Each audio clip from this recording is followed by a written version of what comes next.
Single parenting isn't easy. We understand. Most parents don't plan to go it alone, but you can still make the most of this journey for your children and yourself. In fact, if you and your family are on that journey, this podcast is for you. Welcome to the Single Parent Advocate community and to our podcast. And here are your hosts, single parent founder Stacy Poitras, and broadcast journalist, single dad and friend, Daryl Moody. Welcome back to the conversation. I am Daryl Moody, and we are talking about dating as a single parent. This is a part two of a two-part episode of the Single Parent Advocate podcast. I'm joined again by Stacy Poitras. She is the Single Parent Advocate, the inspiration behind our show. She's at the beautiful SPA studios there at the Work Innovators Venture X, the Realm at Castle Hills in Dallas, Texas. Stacy, get us into the next episode. So Daryl and I, we both have had a different kind of take on dating. We're going to be digging into that today and hopefully finding some common ground. And so just join in. We want to hear from you. And also, share your comments, share your experience. At the end of the day, we all just want to grow as a community. So let's dig in, Daryl. Enjoy. Dating. Well, a lot of times, so I work on myself also, even as someone who's remarried, and it's real easy to identify sometimes with your job, if you ask yourself, who am I? Sometimes I am a media and marketing person. I am the founder of Single Parent Advocate. I am married to Steve. I am the mother of Chris. I write poems. I like to dance. I like to travel. Those are all things that I do, right? And sometimes in relationships, if we are, dating, or we can basically attach ourselves, to somebody else, and their opinion of us becomes more important than our opinion of ourselves. Their values become more important than our values, and sometimes we just don't listen to ourselves anymore. So that's not a good thing, though, right? No, and that so. That's what I like about what I'm hearing from you today, is that you've done that work also, and you're in tune with yourself as an individual. We've talked a lot about, Well, you go ahead.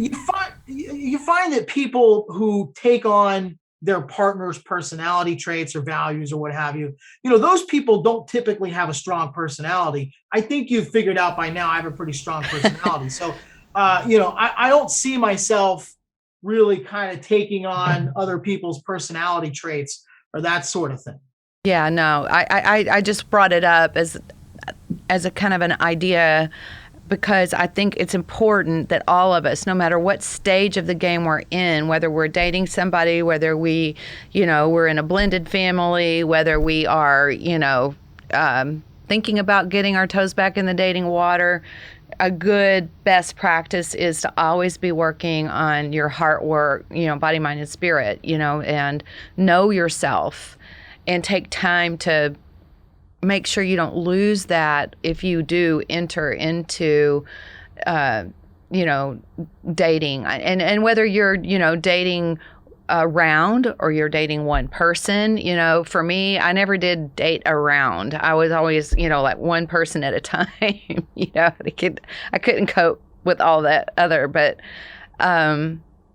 it's important not to lose yourself in I want to go find a mate. I want to go find a mate. I want to restore and be married again. I want to have the white picket fence again. And you get so caught up in the pursuit of your dream. If that's your dream, you do lose yourself. You can lose yourself. And if you lose yourself, what is that going to do for your children? There was this TikTok video I saw. And there was a young lady, she looked like she was 12. And she literally, it was 9:00 at night, she got on and she said, "Mom, it's time to come home. I'm lonely." And it was just like this teary-eyed teenager. And I don't even know what would have. Where was Mom? Because she was out on a date. and I guess the lady thought more about going out on a date. I don't know what their dynamics were. It didn't say. It really kind of scorched my heart a little bit. And I know some people, put their desires for love and maybe it gets a little bit out of whack. And I think if you're going to date, just know it's not just you that's dating. It's you and your family if you have one, number one.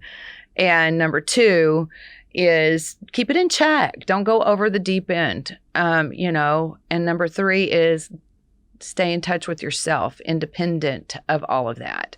Don't let it become where you are changing yourself in order to get more dates, Well, you talk about dating around. You're going to cringe when I tell you the story, but I'm going to tell you anyway. So 2 weeks ago, I went out with a woman. I met her for drinks and we were talking and she's like, look, I got to be honest with you. I hate this process. I hate talking to multiple men. I hate having to talk to multiple men. I hate going out with multiple men. She's like, I'm going to be honest with you. I was out with a man last night, Thursday night. You and I are meeting for drinks tonight. I have a coffee date tomorrow night and then another date Saturday night. Wow. So that woman was handling it like an HR person doing job interview. Sounds like it. So she's just churning through candidates. An update on that one. I made it to date 2, but by date 2, she started off with 4. I made it to the finals, but I lost out. I didn't get the rose. How'd that make you feel? They're either going to fall in love with you or they're not. You know what I mean? So if they don't, then I'd rather just move on. You know what I mean? I mean, I liked her. She was fun. I thought we would have fun together. And of course, there's the natural disappointment that she chose somebody over me, but she was upfront about it. Yep. She told me, you know what I mean? And I told her, I said, well, I mean, full disclosure, I'm talking to 6 different women. I've only been out with you and I have a date next week with this one. So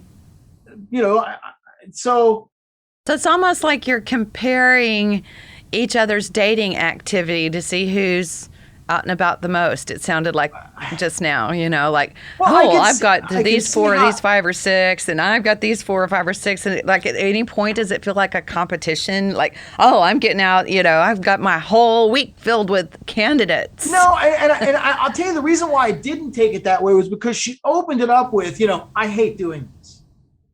She opened that conversation up by saying, I don't enjoy this process, but this is what I've got going on right now.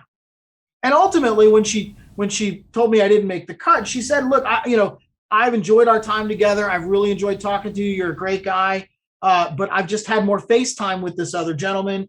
We've had a connection and, I'm just going to go forward with this guy, and she asked me, can I keep your number? I said, absolutely. You can keep She texted me this week and was like, hey, how are you doing? Just wanted to say hi. Let me know how your date Friday night goes. I mean, I don't know if she's keeping me as a backup plan or what, but I mean, it is what it is. I mean, I can get my feelings hurt about it, or I can accept it and move on to the next one. So, yeah, I chose to accept it and move on. Well, I think there's just, the topic is filled with a lot of people's different comfort zones. And I think if we were to talk about, everyday, like practicality as it relates to managing dating, if you want to date, I would say always, always, always put your children first. That never should stop. In my book, it's you're a parent first. That's my 2 cents, I also believe in taking care of yourself so you can take care of others, and daring to dream and making sure that you have a life and you can build a life that you want. So keeping that in check, making sure that, that is in the right balance, wouldn't you say? I mean, you wouldn't want to overdo it, especially if you start putting that before parenting.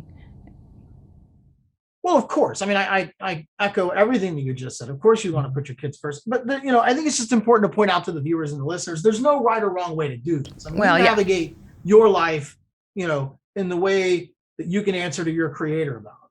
So whether you date or you don't date, I mean, it was, the longest relationship that I have had in my process of dating post divorce. I was with a woman for 9 months, and her story was she didn't date for the first 6 years after she was divorced. She said, for her, she was paranoid, I guess we'll say, about meeting the wrong kind of guy and perhaps having somebody in her life who victimized her 2 daughters. So for her, she was like, I'm not comfortable. And she didn't really start dating until, one was already almost graduated from high school. You talk about, introducing your significant other to your children. I don't think there's really a perfect timetable for that. I know with that woman, we were together 9 months. We waited 6. And when we finally did introduce her to my kids, she brought her 2 daughters. I brought my 2 daughters. We all went out and played putt-putt golf, and then went out and had dinner. And it was a group activity, so everybody met everybody. Our first overnight stay with her, and she was, to her credit, she was really thoughtful about this. She was, and she said it this way. She said, I would rather you guys stay at my house. That way I'm not invading their space. So, Right. When the first time that we do this, I'm not taking over their Right. home and their space with you. You know what I mean? You guys are guests in my home. It just, and I really appreciated that, that approach. Yeah, and there's a lot of different schools of thought about how to introduce your children, that you should not bring them into a dating environment until you really have had some time together, and you both agree, and you've talked it over with your children and let them know what's going on, and in the most healthy way. And I really think also for me, the dynamic of just remembering I'm not just bringing myself into a dating relationship. There's absolutely, in my case, I didn't have my son every other weekend. He didn't go see his dad. He was always with me, So if you are a person, or were a person that, wasn't comfortable with a young man being around, it's probably not going to work out between us, right? And so I literally had somebody tell me one time, I'm not interested in anyone who has a child. Oh, wow. It's not the place I'm looking for, not the kind of life I'm trying to build. Very pragmatic. It was ouch. Well, and I encountered that one time. I matched up with a woman on, I think it was Bumble, and we were texting back and forth, and it was almost like she had gone back and looked at my profile again. And she goes, oh, I see you have 2 little girls. I respect that you're a single dad, but I want kids of my own one day. And I said, well, I'm open to having more kids, but I just met you. Right. But she basically said, hey, I'm sorry, but I'm not looking for single dads. You know what I mean? I'm looking for somebody who wants to start their own family with me. And to her, when I was 30 years old dating, that's how I felt about it. I didn't want to take somebody on and raise someone else's kids. 12 years later in life, I have a much different attitude about it. And you better believe that every woman that I talk to or date or, think about moving forward with, my first thought is, would she be a good stepmother to my kids? So, to your point about keeping your kids first, I feel like any good parent is going to do that naturally. It's easy to get caught up in the dating scene. It was for me anyway. So much so I really shut down about it. I couldn't balance it all between, work, being there for my son, my hobbies and interests, and then also, just like I said, needing to work on myself and all the chores, and it didn't feel like I was available until my son was really driving. He was almost driving. I did have, like I told you, 2 or 3 guy friends. We were totally platonic. And then I had a couple of boyfriends along the way before I remarried. But I just, it wasn't for me. I wasn't into it like that. It just was, maybe I would be like a serial monogamous person, more than somebody that would go app hopping and dating around like that. Even in that situation, like I said, it was almost like when we decided not to be together anymore, it was like me and my son were breaking up with them. And that was probably hard. If I could have redone or done that differently, I would have, for my own words, For me, this is my approach. So when I met the mother of my kids in 2009, I met her on Match.com. She was literally the second woman I went out with. The first lady that I went out with, it was a great date. Ended up at her place. Obviously, that's not going anywhere. She was the second woman that I went out with, and I went out with a third woman, but didn't really enjoy her company. So I kind of chose my kid's mom. If I'm being honest, probably too soon. I probably should have dated around, because there were red flags, but I didn't run from them the way that I do now. So, my attitude in this second go around, if you will, is I really want to just get a decent sampling, and I've identified that I have a type and she's no good for me. I love spoiled brat, high maintenance princesses, but they're no good for me. So, when I meet a woman and she's like, hey, listen, I've been through a lot. I've had a rough go of it. To me, that carries a little bit more weight because I'm like, she's experienced life. She's going to stick with you when things get rough. People that don't go through adversity in their life, they run. So for me, when I'm talking about, you said, what am I looking for? I think first is kindness and compassion and understanding and loyalty.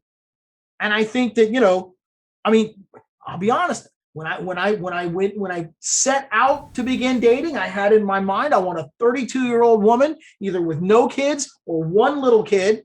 I want to get married. I want to have at least another kid, and I want the family that I felt like I lost. That was my goal.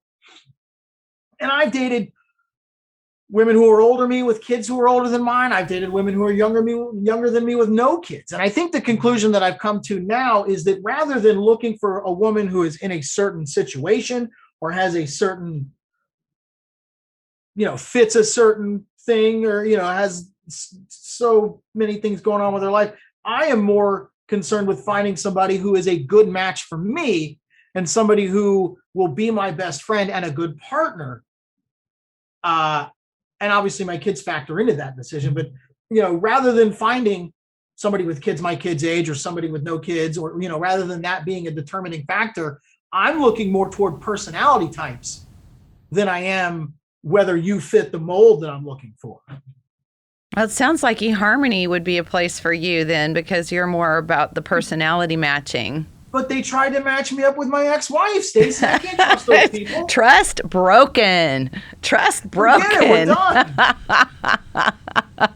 And if you're talking about, eHarmony, how do I know people are answering those questions correctly? They could be sociopaths, but they know how to answer the quiz, so they look like a good person. And then you meet them, and they harvest your soul. So, wow. I don't know. I don't know that the personality test is any safer than any other methodology. Well, I think for me, we are all, we're not perfect, and there's definitely a lot of bumbling. I went, along trying to figure things out, and I can see where you would feel that way. I tend to get a little bit just kind of closed-mouthed about dating because it's just been an area where I just shied away from for so long, Well, everybody that I've met that has said, hey, I've got this in my past, or I've had this happen, or I've got this, I tell them, listen, at this age, we're all damaged to some extent. We've all been dinged and nicked and, suffered a loss or been hurt or been cheated on or had our trust broken. We all have damage at this point. It's just, well, I would say one of the wisest words as it relates to that I've heard lately, and this is in my own work on my own self that I'm doing, is to remember just because you've had that kind of stuff happen in your life does not make you damaged goods. And it doesn't mean that you need to settle for somebody, who has patterns that are not healthy for you, or your kids.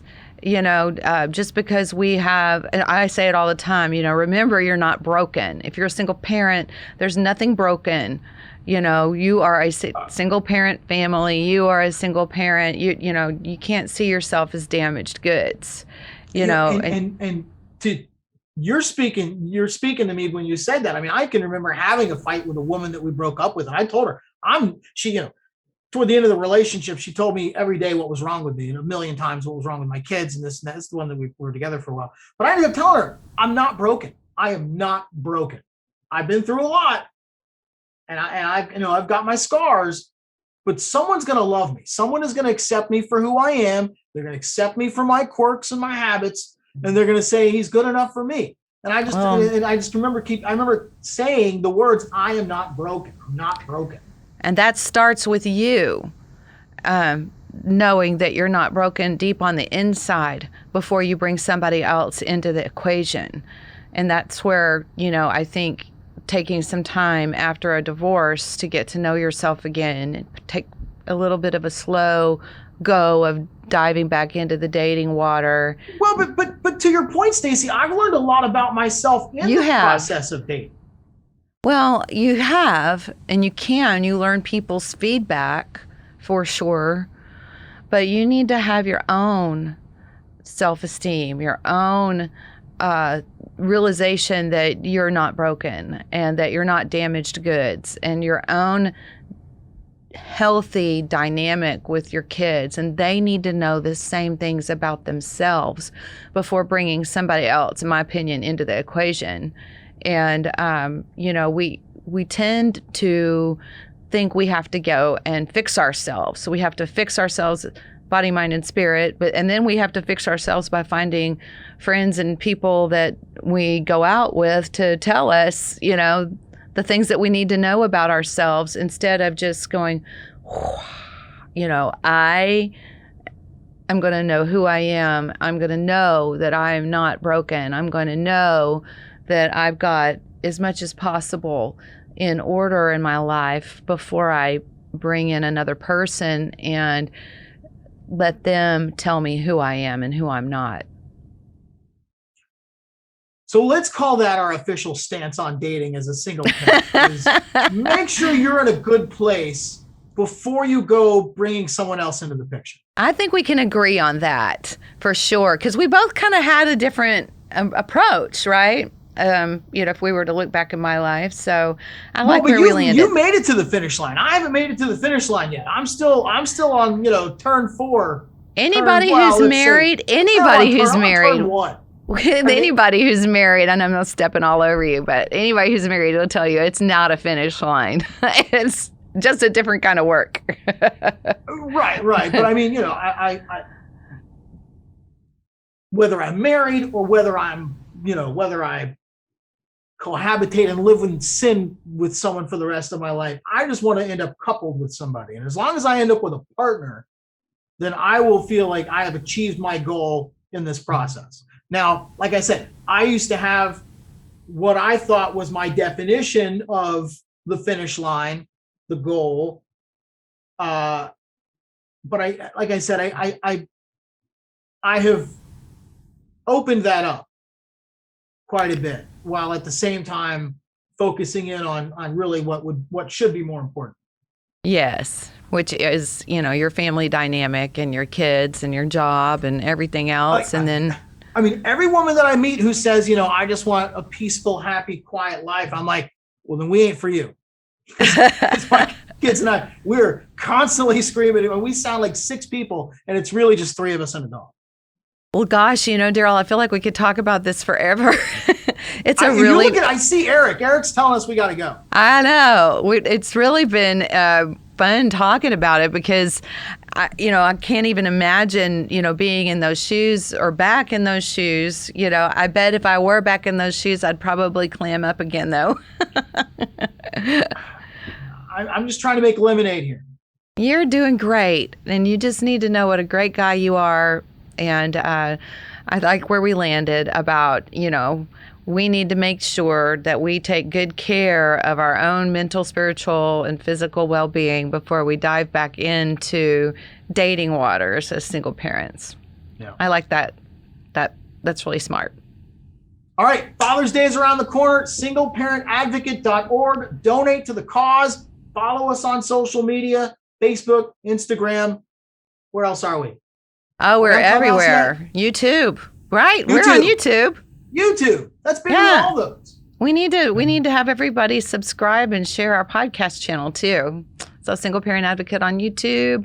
We're Twitter, Instagram, Facebook, and even on LinkedIn. And let us know what you think. Tell us if you got a subject matter you'd like us to tackle. We're more than happy. We want to hear from you guys too. We really hope that you will write about your dating stories so Daryl doesn't have to talk about all of his. Bye, everybody. See you, folks.